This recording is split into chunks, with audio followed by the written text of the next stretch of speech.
3 महामंत्र। ॐ त्वमेव साक्षात् श्री महालक्ष्मी महासरस्वती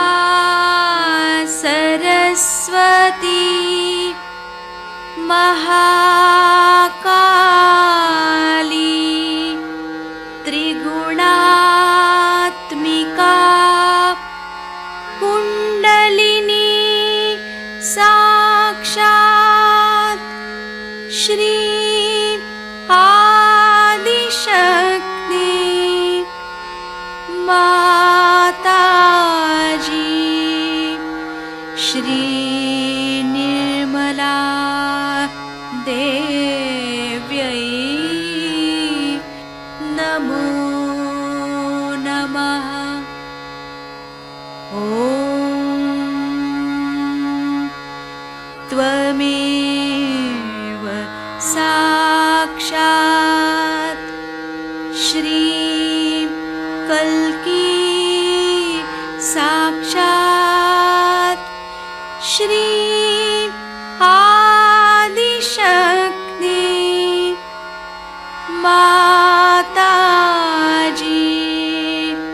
श्री निर्मला देव्यै नमो नमः। ॐ त्वमेव साक्षात् श्री कल्की साक्षात् श्री सहस्रार स्वामिनी मोक्षप्रदायिनी माताजी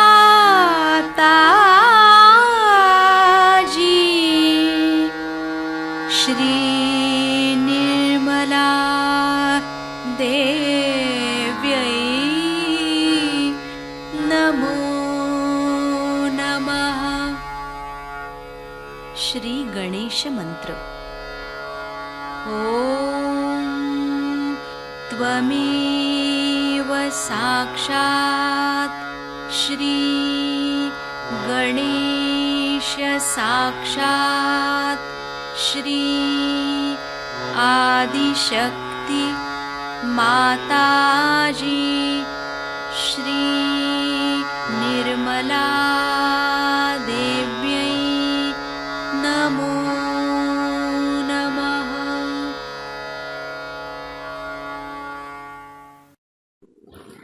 जय श्री माता जी। दोनों हाथ माँ के सामने, सेंटर हृदय में माँ की छवि को देखेंगे।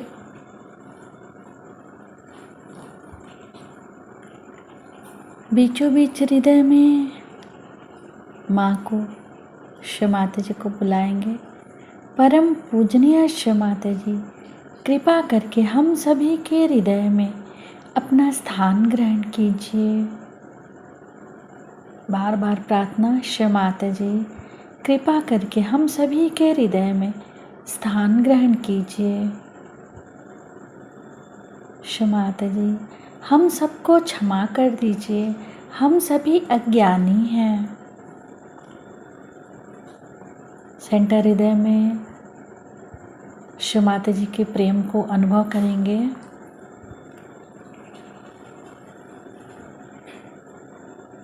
श्री माता जी आप ही तो श्री जगदम्बा भी हैं। कृपा करके हम सभी के हृदय में श्री जगदम्बा स्वरूप में संपूर्ण शक्तियों के साथ अपने श्री चरण कमल लेकर आइए। माँ के श्री चरण कमलों को देखेंगे सेंटर हृदय पे।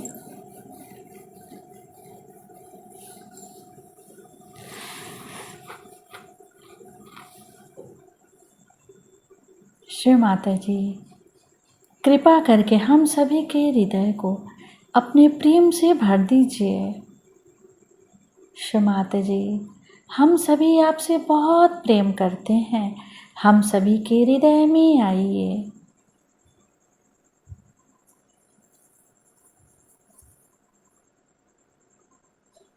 दोनों हाथों पे, एक एक अंगुलियों पे माँ के प्रेम को अनुभव करेंगे।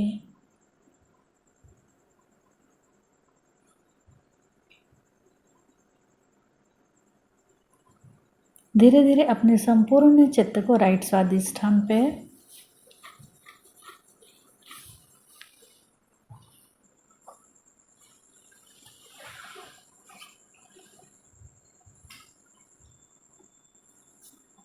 संपूर्ण चित्त राइट स्वादिष्ठान पे। श्री माता जी, आप ही करता हैं, आप ही करविता हैं, हम सभी के अंदर से समस्त कर्ता भाव समाप्त कीजिए।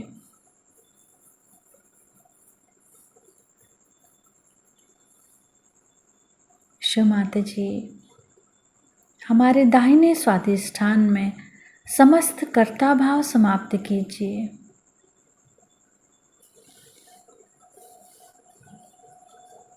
चित शक्ति मंत्र ओम त्वमेव साक्षात् श्री चित शक्ति साक्षात् श्री आदि शक्ति माता जी श्री निर्मला देव्यै नमो नमः।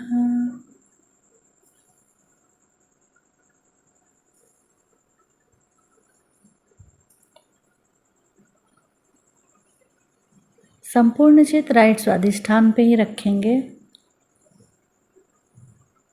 अपने चित्त को वहाँ पर क्लॉकवाइज घुमाएंगे 7 टाइम्स।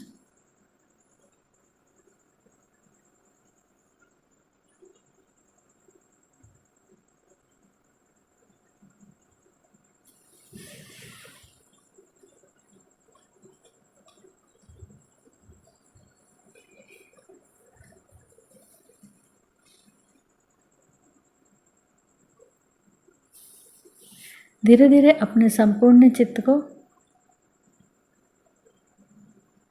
राइट नाभि पे माँ के श्री चरण कमलों को देखेंगे। शिव माता जी, कृपा करके अपने श्री चरणों की शीतलता हमारे लीवर पे प्रदान कीजिए।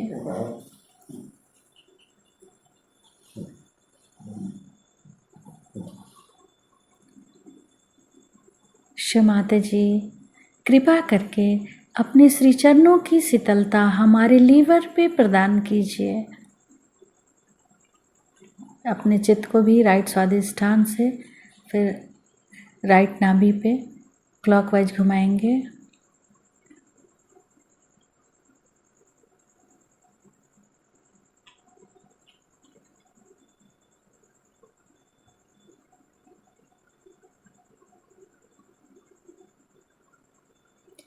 धीरे धीरे अपने संपूर्ण चित्त को सुषुम्ना नाड़ी से उठाते हुए सेंटर नाभि, सेंटर हृदय, सेंटर विशुद्धि, फ्रंट आज्ञा, सहस्त्रार। शिव माता जी, हम आपको सुन सके ऐसी कृपा कीजिए। Yesterday I spoke in English language, but everybody has requested that I should speak in Hindi today. I hope English knowing people won't mind my using the national language for this purpose. But there is a very nice book written by a Swiss gentleman about Sahaja Yoga. I don't know if the book is out of stock, but that is in English and it's really a very beautiful book. If you want to have a book, you can place your order with these people here and they may be able to send you the book later on. Thank you.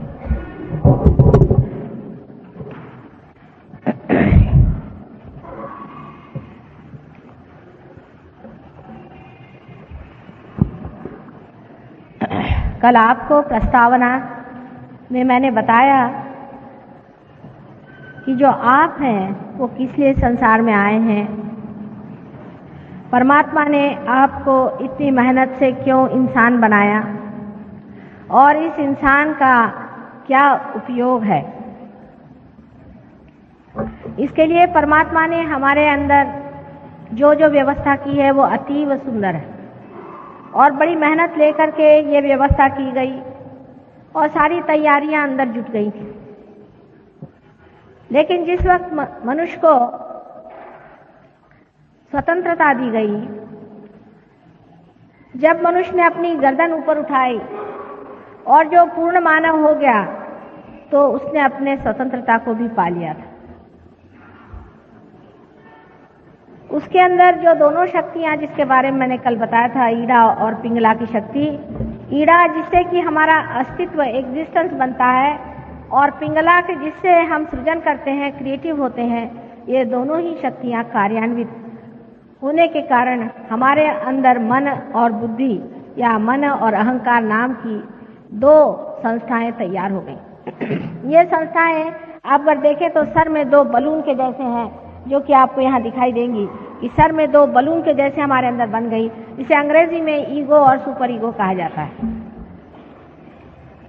ये दोनों संस्थाएं जा करके जब sir में बिल्कुल बीचों बीच जाके आपस में भिड़ गई, तो वहां पे घनीभूत होने के कारण वहां की जो तालू की हड्डी है, जिसे कि फॉन्टेनेल बोन कहते हैं, वो कैल्शियम से पूरी तरह से जुट गई, माने कैल्सीफाइड हो गई।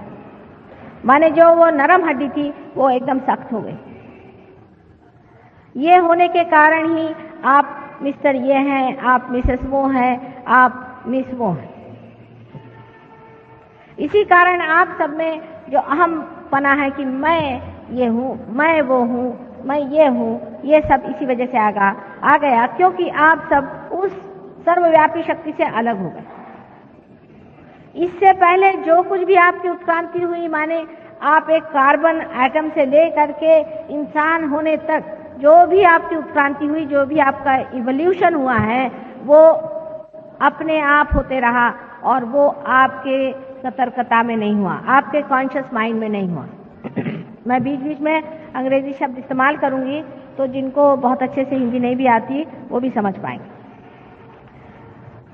कॉन्शियस माइंड में माने आपके सतर्क चित्त में ये बात नहीं आई कि आप किस तरह से अमीबा से इंसान बने। यह आपने जाना नहीं, यह अनजाने में ही होता रहा। लेकिन इसके आगे का जो उत्क्रांति का पद है, इसके बाद जो आपको पाने का है, वो आपको जानना जरूरी था। अगर आप न जानते तो न तो आप परमात्मा को जानते, न उसकी मेहनत को जानते, न ही उसकी शक्ति को जानते, न ही उस शक्ति को आप कार्यान्वित कर पाते। इस दशा में जब आ गए, इस विशेष दशा में, इस प्रौढ़ावस्था में, इस मैच्योरिटी में जब आप आ गए, तभी आपको वो पद मिलने वाला है जिसे आप अपनी सतर्कता में जानेंगे, अपनी कॉन्शियस माइंड से जानेंगे। आप इसको जानिएगा कि हम कुछ और हो गए, हमारे अंदर कुछ बदल आ गया और इसीलिए स्वतंत्रता आपको दी गई। ये स्वतंत्रता इसलिए दी गई, जैसे कि एक बच्चे को पहले आप गणित में सिखाते हैं कि 2 और 2 4 है, उसके बाद उसको एक सवाल आप दे देते हैं, उसको कहते हैं कि इस सवाल का आप जवाब ढूंढ के निकालिए। ये सवाल आपको हमने दिया है, ये प्रश्न हमने आपके सामने रखा है, इस प्रश्न का हल आप निकालिए। इसी प्रकार परमात्मा ने आपको इसलिए स्वतंत्रता दी कि जीवन का प्रश्न जो है उसे आप अपनी बुद्धि से ही साधें। सब मनुष्य में बुद्धि होती है। बुद्धि में जब तक सुबुद्धि नहीं होती, विजडम नहीं होती है, तब वो बुद्धि किसी काम की नहीं। सुबुद्धि भी मनुष्य में होती है, जन्मता ही उसमें सुबुद्धि भी होती है, लेकिन मनुष्य अपनी स्वतंत्रता में इसे खो बैठता है। सुबुद्धि आपके अंदर होती है और सुबुद्धि से जब आप किसी चीज में, अपनी स्वतंत्रता में किसी चीज को आप खोजते हैं, जब आप स्वतंत्रता में इसको खोजते हैं तब सुबुद्धि होने पर आप बराबर बीचों बीच मार्ग में रहते हैं, जिसे कि हम सुषुम्ना का पथ कहते हैं, जिसे पैरासिम्पैथेटिक नर्वस सिस्टम का मैनिफेस्टेशन होता है।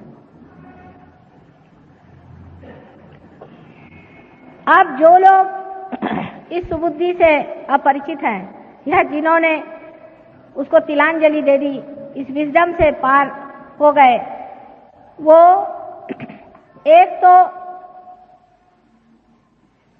राइट हैंड साइड की तरफ बहुत जाते हैं या लेफ्ट हैंड साइड की तरफ बहुत जाते हैं।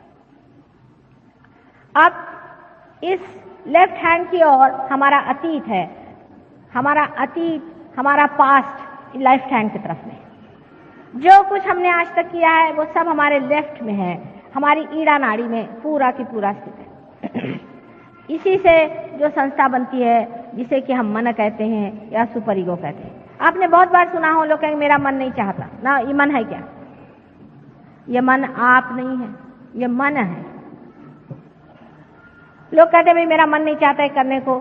ये आपके बचपन से बैठे हुए संस्कार, बचपन से बैठे हुए दिमागी जमा खर्च और पूर्व जन्म के भी बैठे हुए जितने भी आपके अनुभव हैं, सारे ही आपके लेफ्ट साइड में बैठे हो। अच्छे बुरे सब तरह के आपके लेफ्ट हैंड साइड में बैठे, और आपके राइट हैंड साइड में आपका भविष्य है।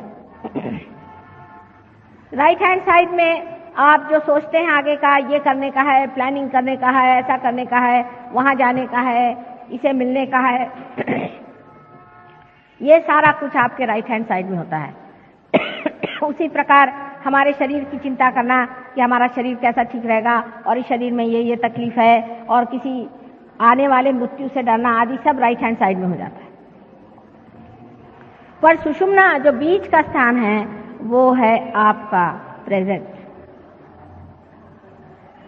माने वर्तमान, प्रेजेंट। अब मैं आपसे कहूं कि आप इस वक्त रुक जाएं, इसी वक्त यहां पर आप रुक जाएं, तो हो नहीं सकता। रियलाइज सोल्स को होगा, बाकी नहीं रुक सकते, क्योंकि एक विचार उठता है फिर वो खत्म हो जाता है। आप उसका उठना देखते हैं, उसका गिरना नहीं देख सकते। दूसरा विचार उठता है, वो भी गिर जाता है। इन दोनों के बीच में जो जगह है वो विलंब है, वही प्रेजेंट है। जो उठा विचार और गिर गया वो तो अतीत में चला गया, वो तो पास्ट में चला गया, और जो विचार आने वाला है वो सामने के लिए बना हुआ है, वो आपके भविष्य में, फ्यूचर में चला गया। लेकिन जो इसके बीच में थोड़ी सी जगह होती है जिसे विलंब कहते हैं, वो जगह वहीं प्रेजेंट है, और वो हर इंसान में इतनी छोटी सी होती है कि इंसान ज्यादातर एक विचार के खोपड़ी पे आया नहीं कि दूसरे पे कूदा, तीसरे पे कूदा, चौथे पे कूदा, बस हर समय कूदता ही रहता है। इसलिए वो अंदर उतर नहीं पाता है। और यही चीज जब कुंडलिनी ऊपर चढ़ती है तो ये दोनों ही मन और अहंकार को ऐसे नीचे निचोड़ लेती है कि ये दोनों ही चीजें एकदम से जैसे कोई गुब्बारे में से हवा निकल जाए ऐसे सिकुड़ जाती हैं, और उसके कारण हमारा विलंब स्थापित होता है। इसलिए हम निर्विचार हो सकते हैं। कल जो लोग यहाँ पर पार हुए हैं, जिनके हाथ से ठंडी ठंडी हवा आने लग गई थी, वो निर्विचार हो गए। लेकिन हम लोग इस निर्विचारिता में रुक नहीं पाते, क्योंकि हमारी आदतें पहले से लगी हुई हैं, हमारे तौर तरीके पुराने सालों के चल रहे हैं, उससे हम अपने को छोड़ नहीं पाते। नई दुनिया में आकर के भी हम अपनी पुरानी दुनिया से अब भी पूरी तरह से रिश्ता नहीं तोड़ पाते हैं। हालांकि रिश्ता टूट गया है, लेकिन दिमाग में अभी बैठा है। जैसे कि समझ लीजिए एक आदमी शहर में रहने वाला है, और वो जब गांव में जाता है तो जैसे शहर में मोटर चलाता है वैसे ही गांव में चलाने लगता है। फिर उसे बताया जाता है बाबा यहाँ का रास्ता खराब है, इस तरह से मोटर मत चलाओ, यहाँ तो सत्यानाश हो जाए, तुमको तो खूब गोल घुमा के चलाना पड़ेगा। तो भी वो भूल जाता है, उसकी आदत पड़ी हुई है दिमाग की। इसीलिए दिमागी जो आदतें हैं वो आप पे काम करती हैं। इसलिए मैंने आपसे कल कहा था कि जब आप पार भी हो गए तो भी आपको चाहिए कि आप सहयोग के लिए जरूर थोड़ा सा टाइम निकालें, जिससे आपकी निर्विचारिता स्थापित हो जाए। पहले तो विलंब का स्थापन करना होता है। अब जब यह आपका विलंब स्थापित होता है, यही वो जगह है जहां से परमात्मा का साम्राज्य शुरू होता है। जैसे कि आप सोचिए कि चक्की का मुंह, चक्की के मुंह में जब तक आप दाना नहीं देंगे वो पिस के नहीं निकलने वाला, ऊपर में आप डालिएगा इधर उधर फैल जाएगा। इसी तरह निर्विचारिता समझ लीजिए परमात्मा के साम्राज्य का मुख है, उसमें आप डाल दीजिए तो सारा ही कार्य हो करके उसका जैसा प्रोसेसिंग हो करके आपको तैयार काम मिलेगा। यानी इतनी प्रचंड शक्ति है परमात्मा की।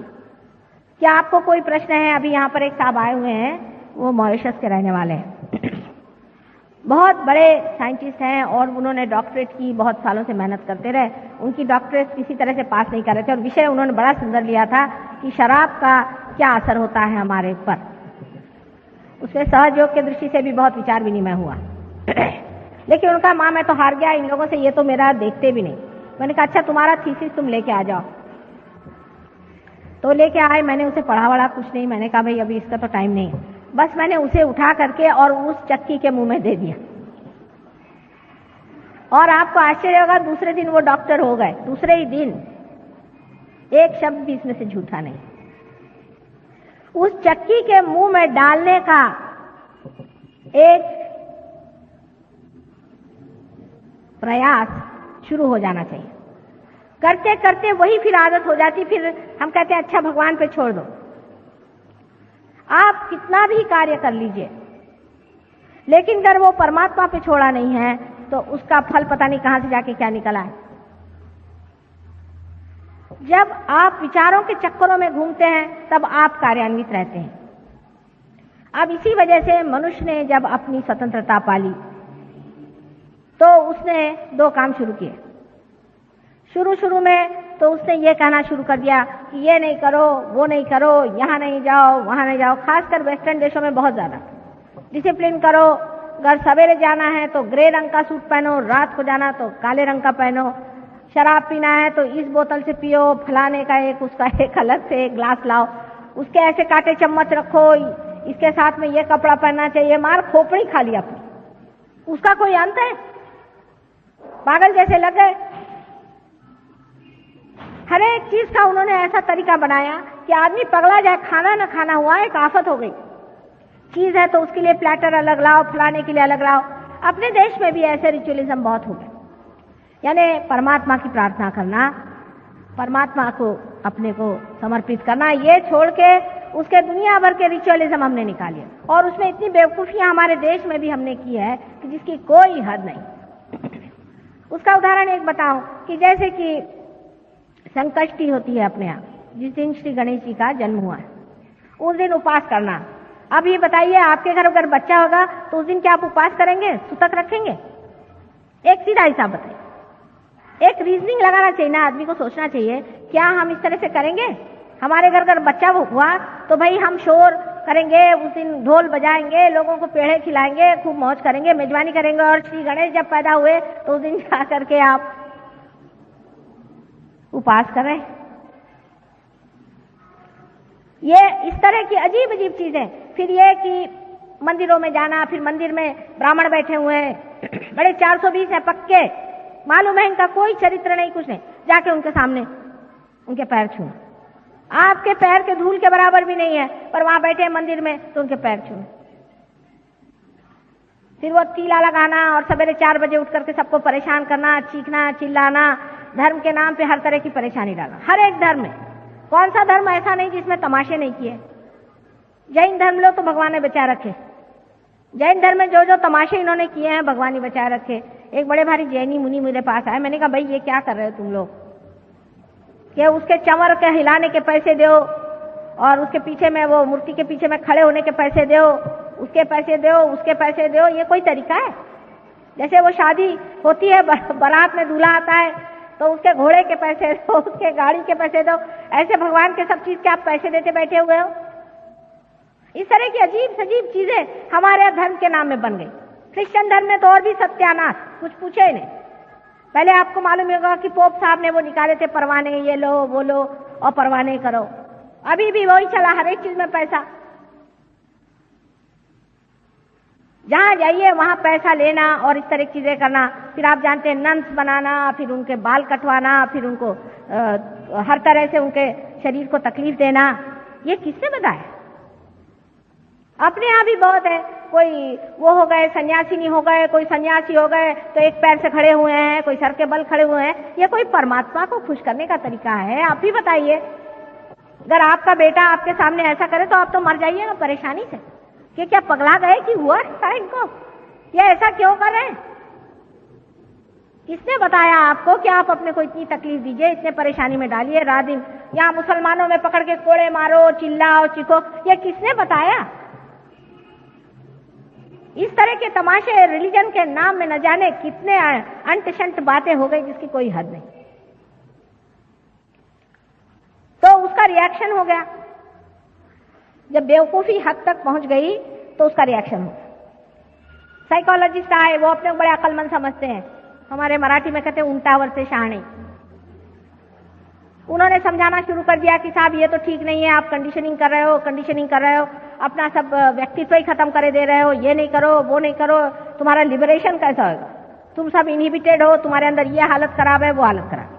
चलो साहब, अब ये सवारी कर चुके, अब दूसरी सवारी शुरू हुई। अब दूसरी सवारी पे लग गए। एक तरफ से तो इन्होंने ऐसा विकृत मन तैयार कर लिया, धर्म के नाम पे, डिसिप्लिन के नाम पे दुनिया भर की चीजें कर करके, और लोगों में इतनी विकृति आ गई, इतनी विकृति आ गई, बिल्कुल जिसको कहते हैं अनैसर्गिक, कृत्रिम, बिल्कुल आर्टिफिशियल चीजें आ गई। और दूसरी साइड में इन्होंने जो शुरू कर दिया कि साहब कुछ नहीं, किसी परवाह नहीं, भगवान नाम की चीज नहीं है, कोई नहीं, हमको कोई मतलब नहीं। 12 साल का बच्चा हो गया तो माँ बाप से कोई मतलब नहीं, माँ बाप भी छोटा बच्चा पैदा हो गया उसको दूसरे कमरे में डाल देंगे। औरतें फ्री हो गई, आदमी फ्री हो गया। भाई फ्री क्या हो रहे हो, किससे हो रहे हो? आप एक शरीर के अंग प्रत्यंग हैं, आप फ्री कैसे होंगे? जैसे मेरी उंगली इसमें से छटक के कह दे कि मैं फ्री हो गई, तो इसका क्या अर्थ निकलता है? ऐसे उंगली का जो मरी हुई उंगली है। फ्री तो आप तब होंगे जब उसको जानिएगा जिसके अंदर आप बसे हुए, उस शक्ति को जानिएगा जिससे आप प्लावित। तो हुआ क्या कि पहले तो आपने अपने को धर्म के नाम पे सर्वनाश कर लिया, और अब दूसरे तरफ शुरू हुआ धर्म के नाम पे सर्वनाश करो। अंधा धर्म इतना मूर्खता से पाला गया, उसके बाद इस तरह की महामूर्खता दूसरी तरफ शुरू हुई कि भगवान नहीं। इससे जो जो असल में थे लोग, उनका ही नाम बदनाम हो गया। माने लोग तो कहते हैं ईसा मसीह भी नहीं थे, और ईसा मसीह थे तो वो ठीक आदमी नहीं थे। माने क्या कोई हद होती है? आप उनके पांव के धूल के बराबर नहीं है, आप उनको कैसे जज कर सकते? लेकिन कौन बात करे, क्योंकि ये तो अहंकार के घोड़े पे चढ़ बैठे। आपने देखा होगा कि जब आदमी में अहंकार चढ़ जाता है तो उसकी खोपड़ी खराब हो जाती है। एक कहानी है कि कुछ देहाती लोग एक मिनिस्टर साहब से मिलने गए, तो उनके पीए साहब मारे अपनी शान बगा रहे थे। तो बेचारे देहाती को समझ में आया, उन्होंने कहा कि साहब आप क्यों इतने बिगड़ रहे हैं? कहना आपको पता नहीं मैं पिए हूँ? कहना हमको पहले पता देते आप कि आप पिए हुए हैं तो हम आपके सामने नहीं आते। तो जिसके ईगो चढ़ जाता है वो पिए हुए आदमी जैसा था, उसको समझ में नहीं आता है। उसके पास अगर सत्ता हो गई तो उसको तो ऐसा लगता है कि वो घोड़े से भी जल्दी चल रहा है।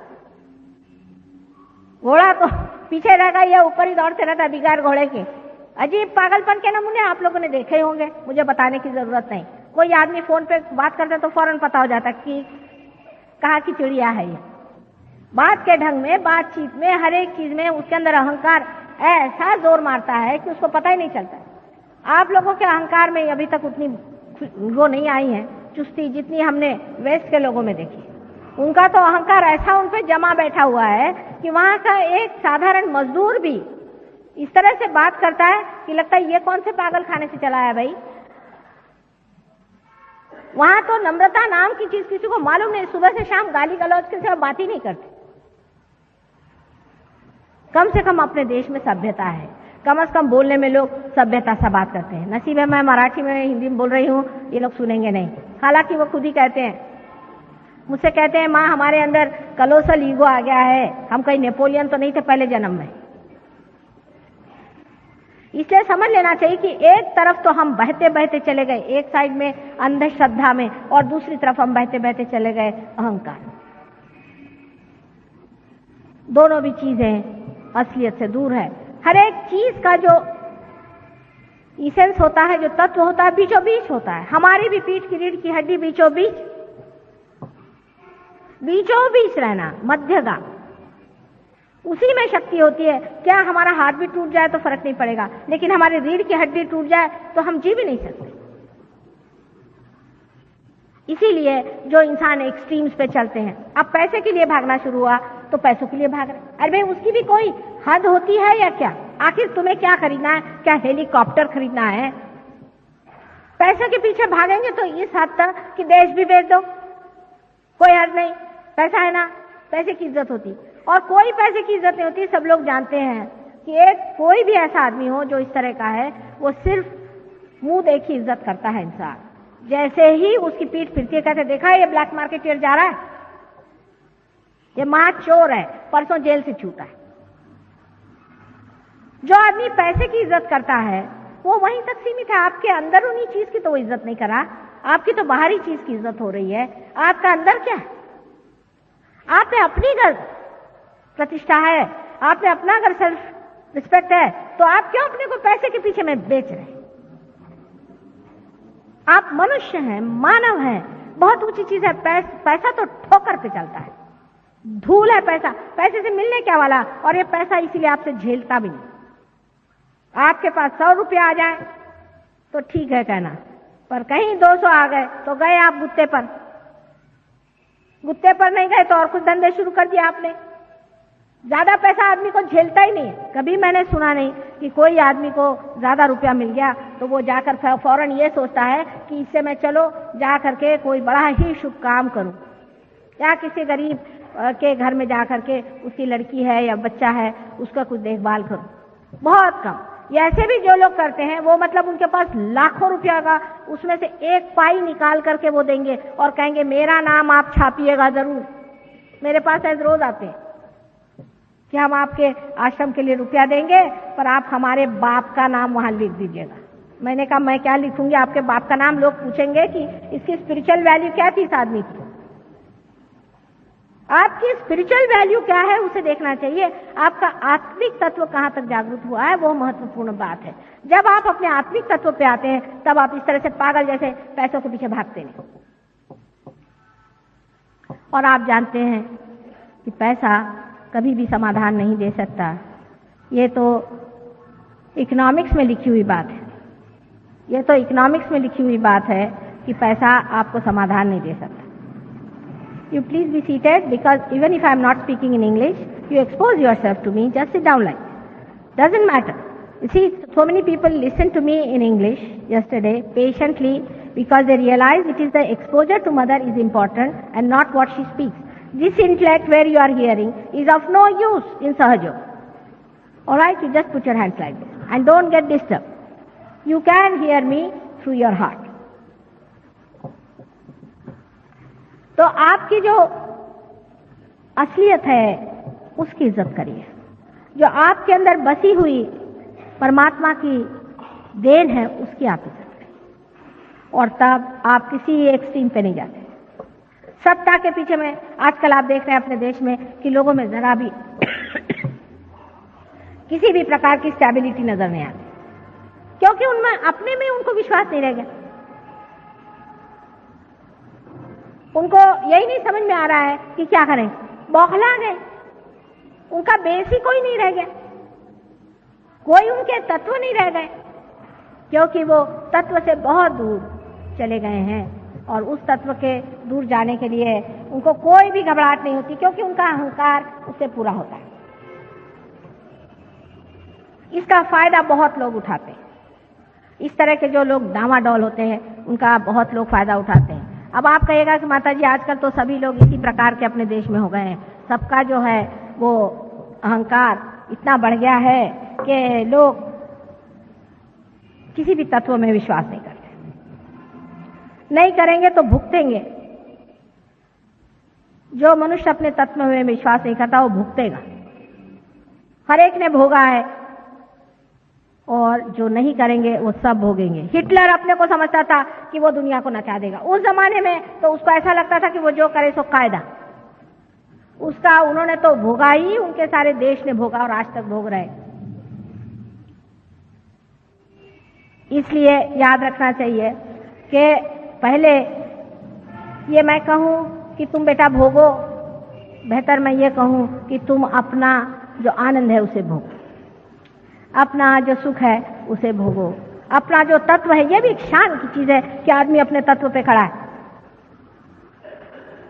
इससे बढ़ के और क्या शान हो सकती है? आपके पास 4 मोटरें नहीं हो तो क्या फर्क पड़ने वाला है, उससे क्या आपका चला जाने वाला है। लेकिन कम से कम दुनिया में लोग ये तो कहते हैं कि तत्व के आदमी हैं, अगर है दुनिया में तो ये तत्व के आदमी हैं। ऐसे तो 1000 खटमल पैदा होते हैं और मर जाते हैं। आप अगर वाकई में कोई इंसान है तो अपने तत्व पे आपको रहना चाहिए, और जब आप अपने तत्वों पे रहते हैं तो बहुत से लोगों का ये भी उसमें गड़बड़ हो जाता है कि बड़े तत्वनिष्ठ हुए तो सबको सोचते हैं डंडा मारते फिरो। तत्वनिष्ठ माने उनको लगता है 4 बजे सवेरे उठना बड़ी तत्वनिष्ठता है। ये ऐसे तत्व नहीं है। तत्व बहुत ही अंदर से जानने की चीज है। सबसे बड़ा तत्व है प्रेम। सबसे बड़ी ऊंची चीज है प्रेम। और जिसने इस तत्व को नहीं पहचाना वो बाकी के जो दिखाऊ तत्व है जिससे आप दुनिया भर की गर्दन घोटते फिरिए। आपको उपास करना है, उपास करते रहिए। दुनिया भर को आप क्यों स्काउट बनाए हुए हैं? सारे दुनिया भर को स्काउट बनाने की क्या जरूरत है कि सबको आप गर्दन घोटे हुए हैं? अपने यहाँ ऐसे भी बहुत सारे लोग निकल आए हैं कि सबका जीवन मुश्किल कर दे। सहज योग में आपको सहज रहना चाहिए। सहज योग, सहज, सहज माने जैसे आप हैं वैसे नहीं। कोई आपको असहज भावना नहीं करने की। कोई आपको जरूरी नहीं कि आप लंगूर बन के घूमिए, या कोई जरूरी नहीं कि आप बड़े भारी अंग्रेज साहब बन के घूमिए। आप हिंदुस्तानी हैं, हिंदुस्तानी ढंग से आप रहिए। हिंदुस्तानी इंसान जैसे रहते हैं वैसे रहिए। आप अंग्रेज हैं, आप अंग्रेज जैसे रहिए। मुश्किल काम है, लेकिन हाँ। अब उन लोगों के यहाँ क्या हो गया कि एक एक्सट्रीम पे चले गए, अब दूसरा एक्सट्रीम शुरू हो गया। वहां के लोगों ने कपड़ा ही पहनना छोड़ दिया। जितना उन्होंने कपड़ों का पहले महात्म्य किया था, अब उसके फलस्वरूप ये हो गया कि वो कहते चलो फटे कपड़े पहनो। यहाँ से फटे कपड़े वहां पे एक्सपोर्ट होते हैं, आपको पता ही होगा, जिसमें बड़े बड़े पैक्स लगे हुए हैं, वो बड़े अच्छे माने जाते हैं वहां। इसलिए अति पे जाने वाले लोगों ने अपने साथ बड़ी ज्यादती कर ली। अब बहुत लोगों को है कि काम है मुझे बहुत, मैं काम करता हूं। काम करना अच्छा है, लेकिन परमात्मा को भी याद करना चाहिए। अपने आत्मा की तरफ भी ध्यान देना चाहिए। बैल के जैसे जुतने वाले लोग सहयोग के लिए बेकार। कोई जरूरत नहीं बैल के जैसे जुतने की। ठीक है, आप टाइम से काम करिए और थोड़ा टाइम अपनी बीवी बच्चे सबके साथ रहिए, उनके साथ भी समय बिताइए। आपके ऊपर उनकी भी जिम्मेदारी है। उनका जीवन बर्बाद करके आप बड़ा भारी तमाचा लगाने की कोई जरूरत नहीं। अपने घर के लोग, अपने अड़ोस पड़ोस के लोग, सबसे आप प्रेम से रहिए। आपको प्रेम के लिए टाइम नहीं है और काम करने के लिए आपके पास टाइम है, और इस काम का फायदा क्या है? क्या फायदा है आपको? हमने बड़े बड़े देख लिए तीरंदाज इसमें, जिन्होंने बड़ी बड़ी पोजीशन ऑक्यूपाई करी। जब वो रिटायर हुए तो जो कुर्सी खिसकी तो वो तो एकदम रसातल में पहुंच जाते। कोई पूछता भी नहीं एक बार जाकर कि आप कहां बैठे हुए हैं। और जिन्होंने प्रेम की गाथा गाई उनको आज तक लोग याद करते रह गए।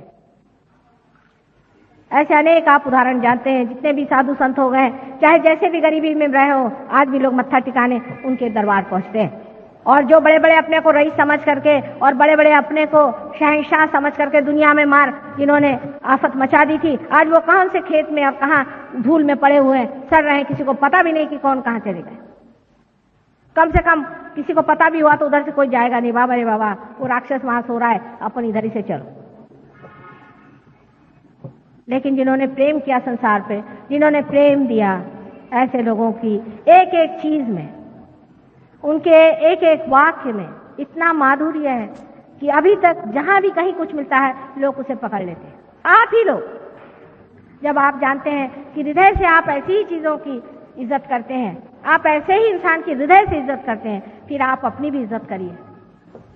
अपना भी स्थान बनाना होगा, और जब ये स्थान बनता है तभी आप मध्य में आ जाते हैं। ये सब मैंने इसलिए बताया क्योंकि हमारे यहाँ एक्सट्रीम्स पे जाने से कितने कितने उपद्रव हो गए हैं उसके बारे में आपको पता ही नहीं है। अब इससे अनेक प्रकार होते हैं। जैसे कि आप अगर कलेक्टिव सबकॉन्शियस में चले जाएं, बहुत ज्यादा आप भगवान को पूजा कर रहे हैं, रात दिन भगवान भगवान भगवान, आपका कोई अधिकार नहीं है। सुबह से शाम तक आप माला जपते बैठे हैं, अब आप सोचिए, मैंने कल ही बताया था कि भाई माला जपना सबका अधिकार नहीं, ना करना चाहिए। भगवान को याद करने के लिए हृदय में उनको स्थित करके और उनको बहुत ही आग्रह से बुलाना पड़ता है, तब उनसे कुछ संबंध बनता है। और आप लोग इस प्रकार जो उनका नाम जपते रहेंगे तो उससे क्या होगा? उससे सिर्फ एक बात होने वाली है, और वो बात ये हो जाती है कि भगवान तो कोई नहीं आते हैं, पर कोई राम नाम का समझ लो भूत हो, वही आपके खोपड़ी में आ जाएगा। बहुत से लोगों ने मुझे बताया, माता जी मैं बैठा था, भगवान की पूजा कर रहा था, मेरे गले से, मेरे हाथ से हार उठा और भगवान के गले में पड़ गया। मैंने कहा भगवान को और कोई काम नहीं? फिर आगे बढ़ते बढ़ते ऐसे गुरुजी लोग निकल गए। पहले उनके पास मैं गया था, उन्होंने बता दिया कि मेरे पिताजी ने मेरा धन कहाँ गड़ा के रखा है। मैंने कहा ये भगवान तुम्हारे इसके सब लिख के रखते हैं कि तुम्हारे बाप ने कहाँ धन तुम्हारे गड़ा के रखा है कि 4 जनों की और गर्दनें काटो? फिर कहने लगे कि नहीं। और फिर उन्होंने और एक कमाल बताया। मैंने कहा क्या कर ले? उन्होंने मुझे घोड़े का नंबर बताया और वही घोड़ा आया। और भी भगवान की मैंने कहा तुमने बड़ी इज्जत कर दी। फिर कहने सट्टे का नंबर भी बताते हैं और मटके का नंबर भी बताते हैं। इस तरह से हम कितने गिरते गिरते गिरते गिरते कहाँ जाके गिर जाते हैं। भगवान को खोजते हुए हम अपने घोड़े का नंबर पूछने लग जाते हैं। ये क्या भगवान के काम है? ऐसे हजारों गुरु घुमा करते हैं और उनके यहाँ बड़ी बड़ी मोटरें खड़ी रहती हैं, आपने देखा होगा। उसी में फिर अपने महाराष्ट्र में खास करके औरतों के बदन में देवी का संचार होता है, कहते हैं।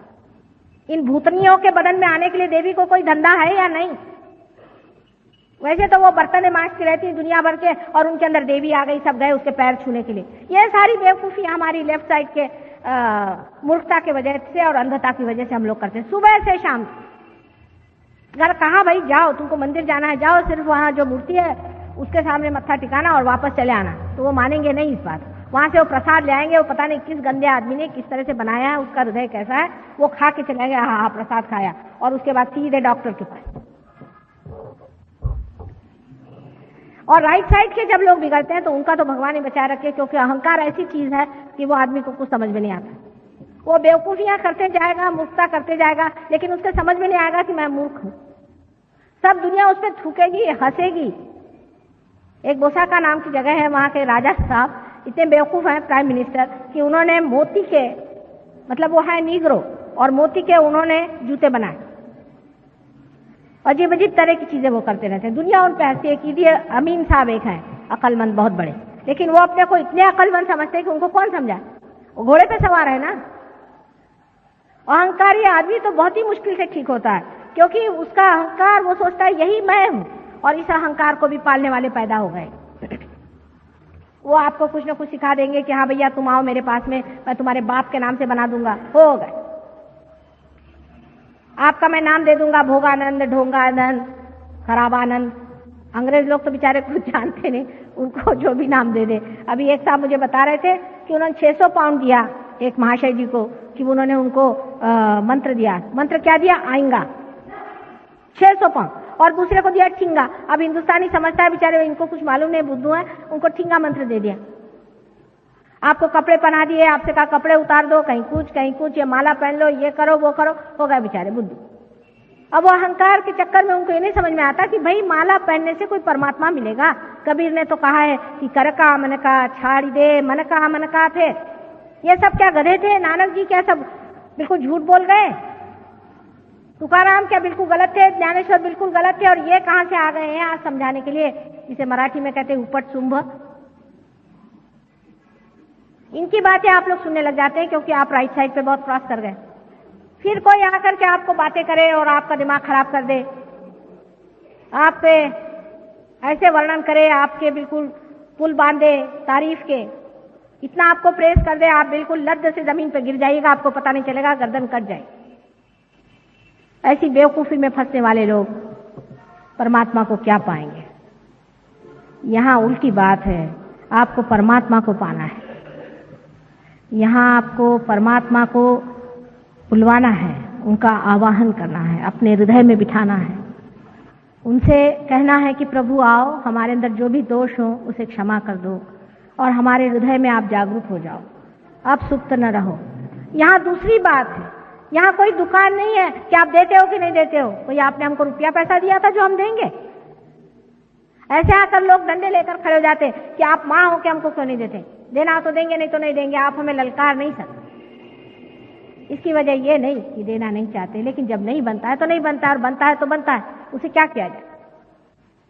अगर एक आधा बीज अपने आप ऊपर आता है तो आता है, नहीं तो नहीं आता है। ये आप बात जानते हैं। उसके ऊपर कोई जबरदस्ती की जाती है कि उसके अंदर से अंकुर खींचा सकते हैं। क्या आपकी कुंडलिनी को कोई खींच लेगा?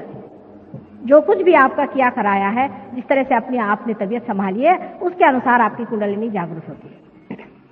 इस प्रकार आपके अंदर जो दो शक्तियां हैं, ईड़ा और पिंगला में जो बहती हैं, जिसका पहले का नाम है कि आप कहें महाकाली की शक्ति, इसका इंग्लिश में कोई नाम नहीं है।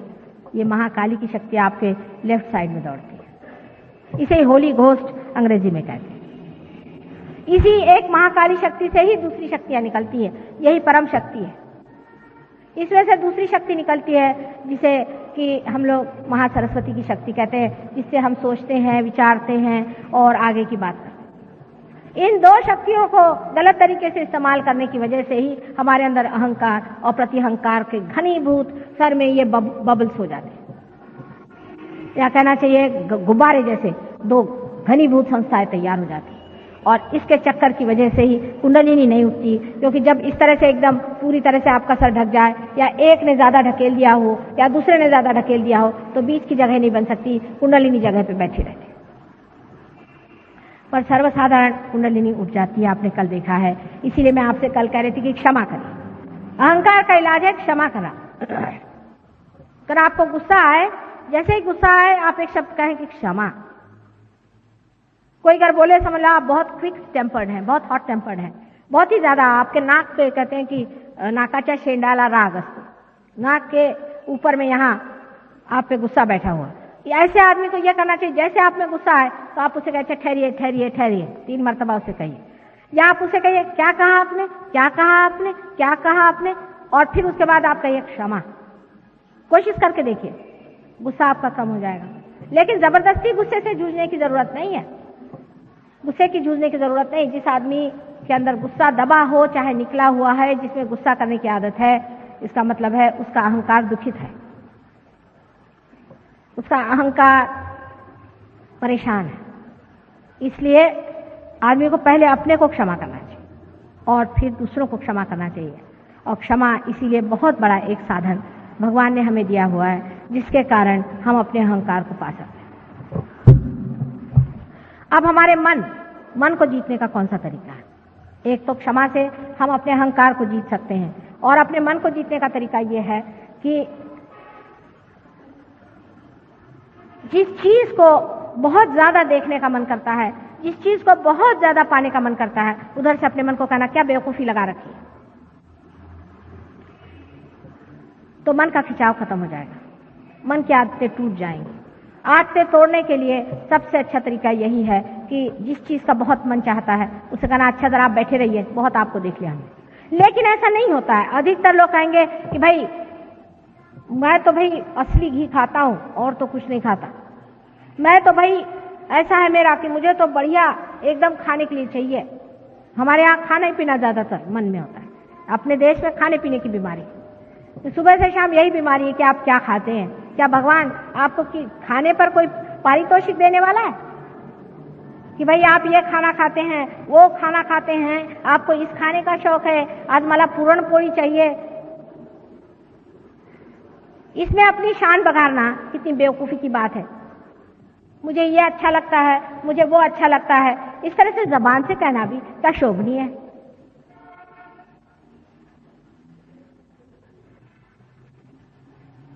और वो भी ऐसी चीजें आप कहिएगा कि जिससे आप सोचते हैं कि मैं बड़े रईस हो गया, बड़ी रईसियत मुझ में आ गई, इस तरह से आप कहते हैं। और देखकर मुझे आश्चर्य होता है कि ये भी कोई बात कहने की है बेटे, ये भी कोई बात अपने मुंह से कहने की है कि मुझे इसका शौक है, मुझे कपड़ों का शौक है, मुझे फलाने का शौक है, मुझे ढिकाने का शौक है।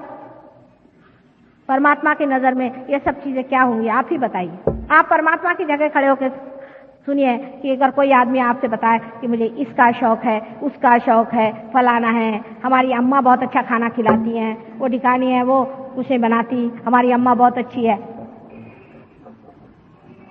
इस तरह की बेवकूफ़ी की बातों से लेकर बड़ी बातों तक, जैसे मुझे मोटर का शौक है, मुझे सत्ता का शौक है, मैं प्राइम मिनिस्टर बनूंगा, इसका मुझे शौक है, उसका शौक है। आपको दुनिया भर के शौक हैं तो आप अपने घर में बैठिए। परमात्मा के साम्राज्य में ऐसे शौकीनों की कोई जगह नहीं। जरूरत से ज्यादा इस तरह के शौकीनियां करना कोई मनुष्य को शोभा नहीं देता। ये मनुष्य ही करता है, जानवर नहीं करता बेचारा। वो तो कहीं भी सो जाता है, कहीं भी उठ जाता है। और मेरे ख्याल से जो साधु संत होते हैं वो भी उसी हालत में पहुंच जाते हैं। कहीं भी कहे सोने का तो सो जाएगा, उसको क्या, जब कंफर्ट अंदर में ही है, जब सारा आराम अंदर ही में है, तो बाहर की ये सब चीजों की क्या जरूरत है। पर वो जब तक दशा नहीं आती तब तक अपने साथ बहुत ज्यादा जबरदस्ती करने की जरूरत नहीं। क्योंकि मैं एक बात कहूंगी तो आप दूसरी बात करिएगा। मैं अगर कहूंगी कि बेटे आराम मत करो ज्यादा, तो आप कहेंगे अच्छा आज से माने का हम जमीन पर सोएंगे, रास्ते पर जाके सो जाएंगे।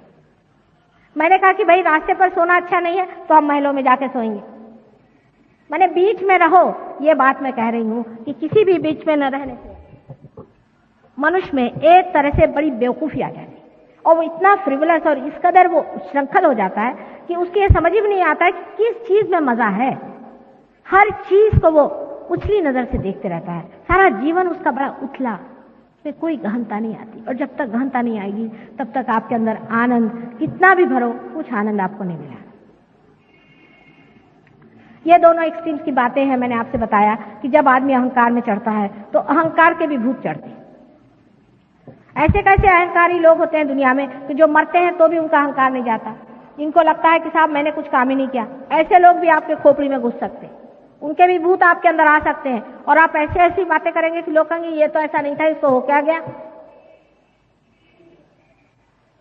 तो नॉर्मल रहना चाहिए आदमी को, बीचों बीच रहना चाहिए। जो आदमी बीचों बीच रहता है वो ये दोनों ही शक्तियों से पूर्णतया प्लावित होता है। जो आदमी बहुत ज्यादा काम करता है, बहुत ज्यादा अहंकारी है, उसको हार्ट अटैक आएगा। अगर हार्ट अटैक नहीं आएगा तो उसको डायबिटीज हो जाएगा। डायबिटीज नहीं होगा तो किडनी होगा, उसको लिवर हो जाएगा और उसको और बीमारियां हो सकती है। क्योंकि हमारे अंदर स्वादिष्ठान चक्र जो है वो ये कार्य करते रहते हैं। उनका एक कार्य, सबसे बड़ा कार्य ये है कि हमारे लिए जो बुद्धि है उसमें जो काम हो रहा है उसके लिए मेद, फैट सेल्स को पहुंचाएं, उसका सप्लाई करें। फैट सेल का सप्लाई सर में करना चाहिए।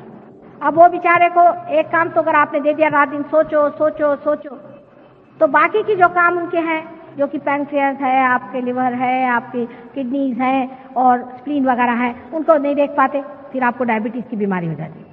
सहयोग में डायबिटीज हम लोग 100% ठीक कर सकते हैं अगर आप पार हो जाएं और हमारी बात सुने तो 100% आपका डायबिटीज, किडनी सब ठीक हो सकती है। पर आपकी अगर किडनी एक बार आपने मशीन में डाल दी तो हम नहीं ठीक कर सकते और इसलिए हमें आप क्षमा करें। मशीन में चीज जाने से वो मर ही जाती है, फिर हम नहीं ठीक कर सकते, तो इसलिए हमसे नाराज होने कौन सी बात है। हम कोशिश करेंगे लेकिन बेकार में परेशान करने की कौन सी बात। अब ये जो हमारे अंदर दूसरा चक्र है, स्वादिष्ठान चक्र, जिसके बारे में मैंने आपसे बताया, ये चक्र से ऊपर जो नाभि चक्र है, इसमें लक्ष्मी तत्व का वास है, इसमें लक्ष्मी जी का वास है। और लक्ष्मी जी आप जानते हैं वो कोई पैसा नहीं होता। लक्ष्मी जी का स्वरूप जैसा है उसके बारे में मैंने अनेक बार बताया है और आप अगर मेरे इसके बारे में पढ़ें तो आप जानेंगे कि लक्ष्मी जी और पैसे में बहुत ही अंतर है। सबसे बड़ी चीज, लक्ष्मीपति वो होता है जो मन से बहुत संतुष्ट होता है, जो दूसरों को देता है और जिसके आश्रय में अनेक रहते हैं, जो कमल के जैसे अपने ऊपर वस्त्र परिधान किए हुए हैं और जो अत्यंत हृदय से भी कमल के जैसा बहुत ही ज्यादा वार्म, बहुत ही ज्यादा सुगंधित होना चाहिए। अब ये लक्ष्मी तत्व जब हमारे अंदर जागृत हो जाता है, जब कुंडलिनी लक्ष्मी तत्व को छोड़ती है, तब हमारे जो कुछ भी सांपत्तिक प्रश्न है वो ऐसे छूट जाते हैं। अब सांपत्तिक प्रश्न का मतलब नहीं है कि आप अगर होना चाहें, समझ लीजिए आप बिरला टाटा होना चाहें, तो वो तो कभी ना होना। उनको जाके पूछे उनका क्या हाल है। लेकिन आपकी जो सांपत्तिक स्थिति है वो अच्छी हो जाती है। उसका मुख्यतः कारण ये कि लक्ष्मी तत्व जागृत होते ही आपकी सारी गंदी आदतें छूट जाती। शराब छूट जाएगी आपके अपने आप, आपका तंबाकू छूट जाएगा, आपका जितनी भी पान है आदि जो भी ऐसी ऐसी चीजें जिसके लिए पैसा बेकार जाता है सब छूट जाएगा, क्योंकि आप मजे में बैठे हो। दूसरा है क्योंकि लक्ष्मी तत्व की वजह से आप बराबर समझ पाएंगे कि कौन सी चीज में असलियत है और कौन सी चीज में नकलियत है। एक साहब थे, उनकी बड़ी बुरी हालत थी संपत्ति, वो मेरे पास आए तो उन्होंने मुझसे पूछा कि मैं क्या काम करूं। मैंने कहा कोई सा भी काम करो, अब तो तुम जागरूक हो गए। मैंने कहा तुम लकड़ी का काम करो। कल है मैंने तो कभी लकड़ी देखी भी नहीं। मैंने कहा तुम शुरू तो करो। धीरे धीरे उनको वाइब्रेशन से पता चलने लग गया कि इस काम में कैसी प्रगति करनी चाहिए, कैसे चलना चाहिए, और उन्होंने बहुत उसमें रुपया कमाया। मैंने बहुत माने काफी, जितना कि एक आदमी को समाधानी आदमी को मिलना चाहिए। इस तरह से सबका ही लक्ष्मी तत्व ठीक हो जाता है। हमारे लंदन में ऐसे बहुत से लोग हैं जिनको के लक्ष्मी तत्व से अनेक फायदे हो गए। जिनके पास मकानात नहीं थे उनको अचानक मकानात मिल गए, जिनके पास में खाने को नहीं था उनके पास कुछ न कुछ नौकरी मिल गई, कुछ न कुछ व्यवस्था हो गई, अनेक तरह से मदद हो गई, और इस तरह से लोगों का लक्ष्मी तत्व फायदे में आ गए। अब जब लक्ष्मी तत्व आपका जागृत हो जाता है कुंडलिनी जागृति के बाद, तो जब आप किसी भी चीज पर अपने हाथ रखते हैं, समझ लीजिए अगर एक पेड़ है और वो मर रहा है, उस पर अगर आपने हाथ रख दिया तो उसके अंदर भी लक्ष्मी तत्व जागृत हो जाएगा, उस पेड़ को कीमत आ जाएगी। माने उस पेड़ में ऐसे फल लगेंगे जो बड़े कीमती होंगे। इतना ही नहीं, आप सोचिए एक चीज है, ये स्टोन है मेरे पास, एक हमारे ऑस्ट्रेलियन शिष्य आए तो मुझे कहने लगे कि माँ ये ऑस्ट्रेलियन ओपल है आपको देते, एकदम सफेद रंग का था, भूरे भूरे रंग का। मैंने कहा बेटे मैं तो कुछ लेती नहीं, कहने माँ हमारी तरफ से ऑस्ट्रेलिया की तरफ से एक ले लो। तो मैंने फिर सोना दे के इसको इसमें गठवा लिया। जब से पहनने लग गई तो इसके रंग ही बदल गए, 2500 रंग इसमें दिखाई देते। वो खुद ही हैरान हो गया कि इतने रंग इसमें कहां से आ गए, इसमें तो सिर्फ सफेद सा रंग दिखाई दे रहा। अगर ऐसा आदमी मोती पहने तो मोती की कीमत बदल जाए, जिस घर में रहता है उसकी कीमत बदल जाए, क्योंकि सारा वातावरण ही बदलते जाता है। लक्ष्मी तत्व जब आ जाता है, समझ लीजिए एक मकान है वो 25 रुपए में बिकता है, अगर कोई उसमें साधु संत रहेगा तो वही मकान 2500 में बिकने लग जाएगा। आपको आश्चर्य होगा, उसमें एक आकर्षण, एक खिंचाव, एक विशेषता आ जाती, क्योंकि जो तत्व है वो इतना परिणामकारी है, उसके बारे में हम जानते ही नहीं। उसका एक बड़ा कॉन्क्रीट उदाहरण आपको मैं दूं। शास्त्री जी की जब डेथ हुई तो उनकी जो डेड चीजें थी सब, वो जिसको हम लोग कहते हैं अर्थियां, लेकर के लोग बड़े बड़े कलश में चले। वो कलश वो ट्रेन में रखे हुए थे, जो भी आता था रास्ते भर, मैंने सारा रास्ता वहां से बनारस तक, सोचिए कोई एक जगह नहीं थी जहां आदमी नहीं खड़े थे। रात में भी लालटेन लेकर के सब लोग लाइन से खड़े हुए, यहां से वहां तक मीलों तक लोग खड़े हुए, बस उनको कलश ही तो दिखाई दे रहा था, शास्त्री जी तो नहीं दिखाई दे रहे। उसको नमस्कार। उसके बाद जब वो कलश वहां गए बनारस में और गंगा जी में वो अर्थियां जब समर्पित हो गई, उसके बाद किसी ने पूछा भी नहीं वो कलश कहां पड़े हुए हैं, वो फिर गए एक तरफ में, कोई देखने वाला भी नहीं। तब किसी ने पूछा भाई वो कलश कहाँ है, वो चांदी के कलश थे, कहीं खो हो जाए, तो उनको कोई जानता नहीं कहाँ पड़े हुए हैं कलश, वो गिरे हुए थे एक तरफ में, फिर उन्होंने उठा के लाया कि कहने देखो ये कलश यहाँ पड़े हुए। जब उसके अंदर का तत्व खत्म हो गया तो उसमें क्या अर्थ है क्या। इसलिए अपने तत्व पे रहिए, और ये तत्व हमारे अंदर जो है, ये तत्व जो जागरूक रखता है, पहले तो आपके अंदर आपके नाभि पर ये चक्र है, और इस नाभि चक्र पे आपका माँ का वरदान है, आप अपने माँ से कनेक्टेड है। और जिस इंसान की माँ बहुत धार्मिक और अच्छी औरत होती है, जिसमें कोई भी अतिशयता नहीं होती है, ये बड़ा भारी वरदान उस आदमी के लिए। ऐसे आदमी का नाभि चक्र ज्यादातर संतुलित रहता है। जिस माँ ने अपने बच्चे को प्यार दिया, दुलार दिया और उसको हमेशा तृषित रखा या तकलीफ दी, तो फिर बहुत परेशानी हो जाती। पर अगर उस बच्चे को खूब सारा प्यार दिया और उसको हमेशा संतुष्ट रखा है, तो ऐसा लक्ष्मी चक्र बहुत जल्दी जागरूक हो जाता है। और कभी कभी कोई माँ है बहुत ही ज्यादा धार्मिक है, बहुत ज्यादा जिद्दी है, और दुनिया भर की चीजें खुराफात करती रहती है, अपने बच्चों को नहीं देखती, उनका लक्ष्मी तत्व खराब हो सकता है। वो चाहे पैसे वाला हो लेकिन उसमें लक्ष्मी तत्व नहीं होगा, माने वो ऐसा आदमी समाधान ही नहीं होता। अब साइकोलॉजिस्ट भी इसको मानते हैं कि जिस बच्चे का बचपन अच्छे से नहीं बीतता है, वो आदमी जरा सा कुछ अबनॉर्मल होता है। उसके आगे का जो चक्र है, उसके आसपास में जो आप वॉइड देख रहे हैं, ये बहुत जरूरी चीज है। ये हमारे पेट में सारा जो वॉइड है, जिसको कि यहाँ पर दिखाया गया है इस तरह से, इसके अंदर दत्तात्रेय जी का स्थान है, गुरु का स्थान है। हमारे पेट के अंदर गुरु का स्थान है। जैसे नाभि चक्र से हम खोजते हैं, पैसा खोजते हैं, या चाहे पहले तो हम खोजते हैं पेट भरने के लिए, फिर अपनी तृप्ति खोजते हैं, फिर उसके बाद में उससे नहीं भरा तो फिर उसके बाद में हम सत्ता खोजते हैं, पैसा खोजते हैं, ये खोजते हैं, वो खोजते हैं, और फिर उसके बाद में जो गुरु तत्व होता है उसको खोजते हैं। हम खोजते हैं कि हमें कोई ऐसा आदमी मिले जो हमें इस भवसागर से पार करा दे। इसके खोज में हम लग जाते हैं। ये दत्तात्रेय जी का स्थान है। आदिनाथ, जब आपने तो सुना ही है आदिनाथ का नाम, मच्छिंद्रनाथ का नाम, आदिनाथ जी ने जैनी लोग भी मानते हैं। उन आदिनाथ से लेकर सब दत्तात्रेय के अवतरण हैं, और ये अवतरण मुख्यतः 10 अवतरण हम मानते हैं मुख्यतः, पर ऐसे तो अनेक हुए हैं। ये 10 अवतरण में मोहम्मद साहब भी है। दत्तात्रेय ही हैं साक्षात मोहम्मद साहब। यानी हम लोग ऐसे हैं कि हम साईनाथ को मानते हैं, हाँ वो भी बिल्कुल दत्तात्रेय ही थे, शिरडी के साईनाथ दत्तात्रेय थे। लेकिन अगर कोई हमसे कहे कि मोहम्मद साहब भी दत्तात्रेय थे तो नहीं मानेंगे। आखिर साईनाथ भी तो मुसलमान थे, फिर आप उनको क्यों मानते? उनको हम मानेंगे पर मोहम्मद साहब को हम नहीं मानेंगे। मोहम्मद साहब भी वही थे, नानक भी वही थे, जनक भी वही थे। ये सारे हमारे वॉइड के अंदर होते। और जब किसी आदमी को इसमें दुविधा लगती है, जब सर्वधर्म में वो एकता नहीं देखता है, तब उसे पेट की बीमारियां हो जाती हैं। इसलिए आपको सबको समझ लेना चाहिए कि दत्तात्रेय का तत्व क्या है। कल देखिए कितने तो भी दत्तात्रेय के शिष्य यहाँ आए थे, और इतने सारे दत्तात्रेय के शिष्यों को भी सबको पेट की बीमारी थी। वजह क्या थी? वजह यह थी कि दत्तात्रेय कोई हिंदू नहीं थे, नहीं वो मुसलमान थे, वो धर्मातीत, उनका कोई धर्म ही नहीं है। धर्म से परे धर्म उन्होंने बनाया। जो खुद उसको बनाते हैं वो कैसे हो सकते?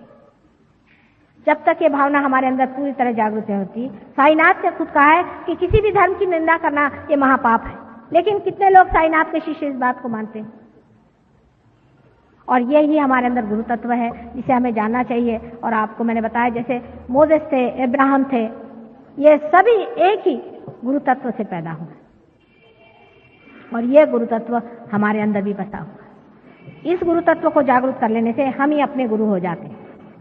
ये कुंडलिनी के जागरण से हमारे अंदर जागरूक हो जाता है। उसके बाद का जो चक्र है, जो कि ऊपर में आप देख रहे हैं, इसे ये हृदय चक्र है। मैं जल्दी बताऊंगी क्योंकि टाइम कम है, क्योंकि कल दूसरा सब्जेक्ट लेने को। ये हृदय चक्र है। हृदय चक्र में जो बीचों बीच जगह है, ये जगदम्बा का स्थान है। जो जगत की जननी है उसका स्थान है, दुर्गा जी का स्थान। जब आदमी में इनसिक्योरिटी आ जाती है, जब वो असुरक्षित महसूस करता है, तब उसका ये चक्र पकड़ता है। बहुत सी औरतों को जिनको ब्रेस्ट कैंसर वगैरह बीमारी होती है, वो इसी चक्र के खराब होने से होती है। अगर वो अरक्षित अपने को महसूस करती हैं, वो देखते हैं कि उनका आदमी जो है वो गलत रास्ते पे चल रहा है, या उनका कोई ठिकाना नहीं, उनके बच्चे ठीक से नहीं, कोई ना कोई वजह से जो अरक्षित यहाँ महसूस करती हैं, उनको ये बीमारी होती है। डरपोक औरतों को ये बीमारी हो सकती है। ये चक्र उनका खराब हो जाता है जो अपने को अरक्षित महसूस करते हैं। जब कुंडलिनी जागृत होती है, तब जगदम्बा आपके अंदर जागृत हो जाती है, और वो आपका संरक्षण करती है। उनके संरक्षण के अनेक तरीके हैं। जैसे कि आप जा रहे हैं, कहीं जाते जाते एकदम आपने देखा कि एक्सीडेंट हो गया, लेकिन आपके जाने की वजह से एक्सीडेंट टल जाएगा। आप अगर उस ट्रेन में हैं और आप अगर रियलाइज सोल है, तो सारी ट्रेन बच जाएगी, एक आदमी नहीं उसमें से मरेगा। यह अनोखा का अनुभव है, आप भी इसको देख के लीजिए।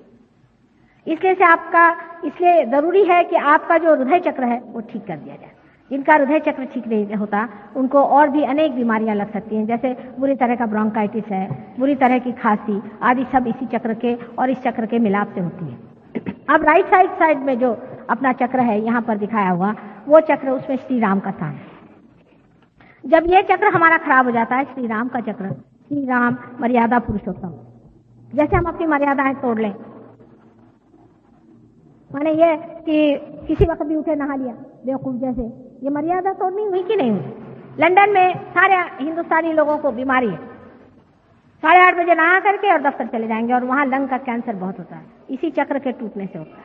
ये श्री राम का चक्र है, इसके टूटने से आपको जो ये श्वास की बीमारी है वगैरह वगैरह बीमारियां होती हैं। इसकी बहुत सारी मर्यादाएं हैं। ठंड गर्म की मर्यादाएं संभालनी पड़ती हैं, राजकारण की मर्यादाएं संभालनी पड़ती हैं, सब श्री राम के चक्र। आश्चर्य तो यह है कि जो लोग श्री राम का नाम लेते हैं, उनका हमेशा ये चक्र खराब रहता है, क्योंकि श्री राम ही उनसे नाराज है। रात दिन जाके आप उनकी खोपड़ी चाटते हैं तो नाराज तो होना ही हुआ ना। ऐसे चक्र को भी आप जागरूक कर सकते हैं, और 25-25 साल का भी अस्थमा आपका ठीक हो सकता है अगर आपका ये चक्र ठीक हो जाए। अगर आपके पिता मर गए हों सडनली और आप पे उनका असर आया हुआ हो तो वो भी इसमें दिखाई देता है, या आप अगर पिता होकर के कुछ आप में गड़बड़ हो वो भी इसमें दिखाई देता है। जो कोई भी लंग की बीमारी है ये ज्यादातर राइट साइड के चक्र के पकड़ने से, हार्ट के राइट साइड से पकड़ने से ही होती है। अब उसके ऊपर में जो चक्र है यहाँ पर, ये विशुद्धि चक्र है। ये चक्र हमारे पीछे में यहाँ पर है, ये विशुद्धि चक्र जिसे कि हम सर्वाइकल प्लेक्सस कहते हैं, उसको देखता है। अब इससे 16 है, इसमें सब प्लेक्ससेस हैं, माने 16 इसकी कलियां हैं। अपने आंख, नाक, मुंह और गला, थ्रोट, यहाँ अंदर के सारे मसल्स, जीभ वगैरह सब इससे कंट्रोल होते हैं। इतना ये इम्पोर्टेंट, बहुत ज्यादा महत्वपूर्ण ऐसा ये चक्र है। लेकिन जिसका विशुद्धि चक्र खराब हो जाता है उसकी शक्ल ही खराब हो जाएगी, उसकी आंखें खराब हो जाएंगी। मतलब बाह्य की जो आंखें, जैसे जलन होना, आंख में लाली आ जाना वगैरह, सब इस चक्र के दोष से होते हैं। किसी किसी के दांत, उसमें तकलीफ हो जाती है, वो भी इसी चक्र के दोष से हो जाती है। किसी किसी की जिह्वा में तकलीफ हो जाती है, उससे हो जाती है। इस चक्र के भी 2 भाग है, लेफ्ट और राइट। जो बीच का चक्र है वो राधा कृष्ण से स्थापित है, राधा कृष्ण का स्थान है यहाँ पर। और जो लेफ्ट का है ये उनकी बहन विष्णु माया जो थी उसके नाम से है। अब जो आदमी अपने मन में ऐसे विचार करता है कि मैं, मुझसे बुरा कोई नहीं है, मैंने ये पाप किए, मैंने वो पाप किए, उसका ये चक्र पकड़ता है। जिस आदमी का लेफ्ट चक्र पकड़ता है विशुद्धि का, उसको एक बड़ा उसमें दोष आ जाता है कि वो ऐसे तो बहुत अपने को दूषित समझता है, लेकिन जब बोलता है तो बिजली गरजती है। एक आधी शब्द बोलेगा लेकिन बड़ा ही सरकास्टिक, एकदम काट खाएगा। ऐसे तो ठीक बोलेगा लेकिन हमेशा टेढ़ा ही बोलते रहेगा, क्योंकि उसका ये जो लेफ्ट साइड का चक्र है ये पकड़ा रहता है। राइट साइड का जो चक्र है इसमें विठ्ठल रखुमाई का स्थान है। मतलब ये कि जब कृष्ण राज करते थे तब का है राइट साइड। जब राइट साइड का चक्र पकड़ता है तो आपको जुकाम आदि जो बीमारियां हैं वो सब शारीरिक बीमारियां, और सोचने में भी मनुष्य राइट साइड के इसका जो होता है उसमें एक तरह का अहंकार भी आ सकता है, क्योंकि वो जब बोलता है या कुछ करता है तो उसमें इतना अहंकार आ जाता है कि उसकी छाया इस चक्र पे भी आ जाती है। बोलते वक्त में अगर अहंकार का उपयोग करें तो इस पर भी आ जाती है, और इसी कारण ये भी चक्र जब खराब होता है तो भी बड़े दूषण आलाद हो जाते हैं। इस चक्र को सबसे ज्यादा अगर कोई खराब करता होगा तो वो है सिगरेट। सिगरेट से कैंसर होता है, उसे तकलीफ होती है, कितना भी कहे सिगरेट छूट नहीं सकती, पर सहयोग में आने से सिगरेट यूं छूट जाएगी। आपको उसके लिए कोई मेहनत करने की जरूरत नहीं, एकदम से आपकी सिगरेट अपने आप से छूट जाएगी, आप सिगरेट पीना छोड़ देंगे। ये इस चक्र की बात है। अब ये चक्र और ये चक्र मैं कल बताऊंगी, बहुत देर हो गई है, क्योंकि आप जानते हैं इसके बाद जो काम है उसमें बहुत टाइम लग जाता है। इस प्रकार आपको ये सोचना चाहिए कि हमारे अंदर परमात्मा ने कितनी सुंदर व्यवस्था की है, उन्होंने कितने सुंदर हमारे अंदर व्यवस्था करी हुई है और कितना इंतजाम किया है। जो उत्क्रांति में हमने दशावतार बनाए हुए थे वो सारे दशावतार इसी प्रकार से है कि नाभि चक्र में लक्ष्मी नारायण है, और लक्ष्मी नारायण से ही आगे बढ़ करके यहाँ तक आने पर आपके जो है 8वें अवतार तक है, और उसके बाद में 8वां अवतार जो श्री राम का है वो आपका यहाँ पे, माने यहाँ राइट हार्ट पे आता है, और 7वां अवतार, 7वां श्री राम का यहाँ आता है, और 8वां श्री कृष्ण का यहाँ आता है। इस प्रकार उत्क्रांति में आपके जो जो अवतरण हुए उसी प्रकार है। 9वां अवतार यहाँ था और 10वां अवतार यहाँ था। इस प्रकार 10 अवतार है और वो हमारे अंदर स्थित है। 9वां अवतार मैंने आपसे पहले बताया ख्रिस्त है, जो कि हम जीसस क्राइस्ट के नाम से जानते हैं, उनके बारे में कल बताऊंगी, और सहस्त्रार के बारे में बताऊंगी। इस प्रकार हमारे जो चक्र हैं उनमें आप देख सकते हैं कि कैसे परमात्मा ने कार्बन से लेकर के हमें इंसान बनाने में मदद की। अनेक बार संसार में अवतरण आए और उन्होंने किस तरह से हमारी मदद की, और अब आगे के लिए भी वो हमारी कैसी मदद करने वाले हैं। अब हम लोग रियलाइजेशन के लिए थोड़ी कोशिश करेंगे, और मुझे आशा है कि आज भी बहुत से लोग पार हो जाएंगे, कल भी बहुत लोग हो गए थे। थोड़ा पानी का सब लोग जरा जूते उतार के रागा श्याम कल्याण. Please put your attention on Muladhara Chakra. Let me tell you something about Raga Sham Kalyan. I find out a very close relation between human emotions and classical ragas. Innocency, the most important emotion and part of human life. Very hard to achieve but very easy to enjoy. Rag Sham Kalyan. Very tough to perform but very peaceful to listen. Let's enjoy Rag Sham Kalyan.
re ma pa da re da ma re ma pa da re da re ma re pa ga ma re ma pa re ma pa da re da pa da ma ba da ma da pa da ma pa da ma pa da ma re sa re ma pa ga ma re re sa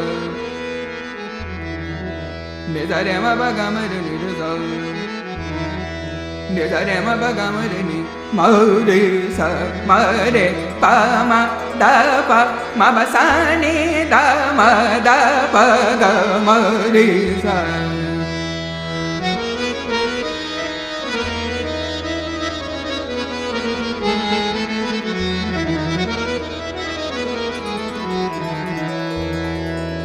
re re ma ma re re pa ma pa ba ma ba da ma ba re ma ba da re da ba da ma ba ga ma re re sa re re ma ma re re ma ma re re ma ma re re ma ma ba ba ma ba ba ma ba re re ma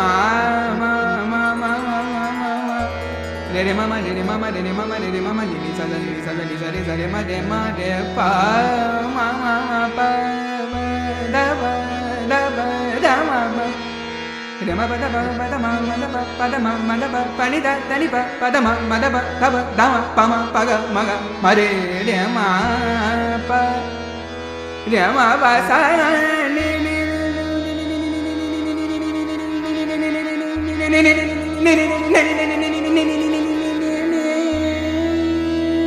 sa re ma pa da ma pa ni sa da ma re ma pa da re da pa da ma ba re ma pa re ma ne pa ma ba re ma ma re pa pa re ma re ma ne pa ma ba re ma pa da ma pa ni sa ni da ba da ma ba ga ma re sa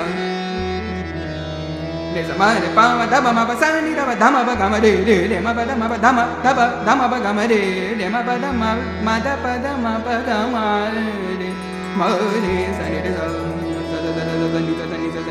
ni sa re ma re re ma re re ma re ma re ma re ma re ma re re ma re re ma re ma re ma re ma re ma re ma re ma ma pa re ma pa da ma pa re ma pa da pa da ma pa ma da pa da ma pa ma da pa da ma pa ma ni da ni pa da ma pa ma da pa da ma pa ma ni da ni pa da ma pa pa ma da pa da ma pa re ma pa da ma pa ma sa ni da ma pa ga ma re sa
re ma ma pa pa ma pa pa ma pa pa ma pa pa re re ma ma ma re re pa pa pa re re ma ma re re pa pa pa re ma ma re pa pa re ma ma re pa pa ma pa pa ma pa pa ma da pa da pa da ma pa pa ma da pa da ma pa pa re ma pa sa ni ni ni ni ni ni sa ni ni sa ni ni sa ni ni sa ni ni de ni ni sa ni ni de ni sa ni ni pa ni ni sa ni ni sa ni ni pa ni ni sa ni pani ni ni sa ni ni pani ni de ni pani ni sa ni ni de ni sa ni pani ni pada ni sa pani ni ma da pada ma ba ba re ma pada pa de ma pada pa sa ni da ma ba ga ma re sa de ma pada pa sa ni da ma ba ga ma re sa de ma pada pa sa ni da ma ba ga ma